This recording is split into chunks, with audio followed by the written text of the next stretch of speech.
Bungkag sa tanan. Karon yes no ana tayo pakita. Sinamoy kailang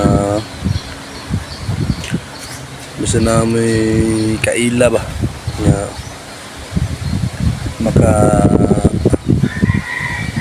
nakaibaw kung naapa ba na gamit ni nga mga lumang kwarta. Ayun no. 1970 Bank of Korea. Tapos naapod tay Elizabeth nga kuan. Dara tutok kita. Tara. So nara siya guys. Muna siya ang 1970.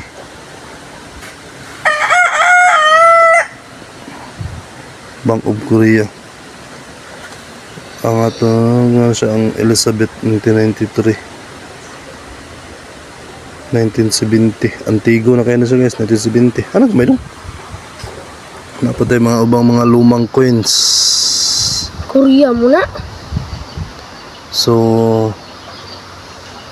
kung kisa to yung nakahibaw diha, comment lang kung kisa nakahibaw diha, kung magamit pa ba nga mga coins or naabay mo palit ani nga mga coins kay among baligya kung gusto mong mapalit ani o pilay inyong palit sa comment lang or message me. 1970 Bank of Korea na Elizabeth. Nagam lang ingon nga mahal daw siya Elizabeth. Legit din siya isa. 1993 Elizabeth. 1 pound. Okay. I don't know 10 peso or 10 cents ba niya siya sa una. Sa 10 peso ba niya or 10 cents ano sa Korea.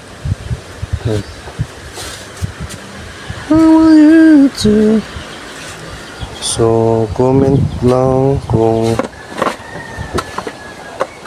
naamoy kaila na mapalit ani.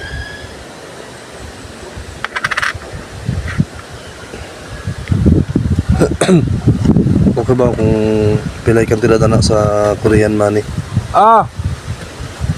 Dali lang. Ang kini 1 pound Elizabeth. Ano po tayo ubang mga antigong coins sa money 1989, 1976, 1972. Kini ay 1985. So comment lang guys kung may kaila na mapalit ano.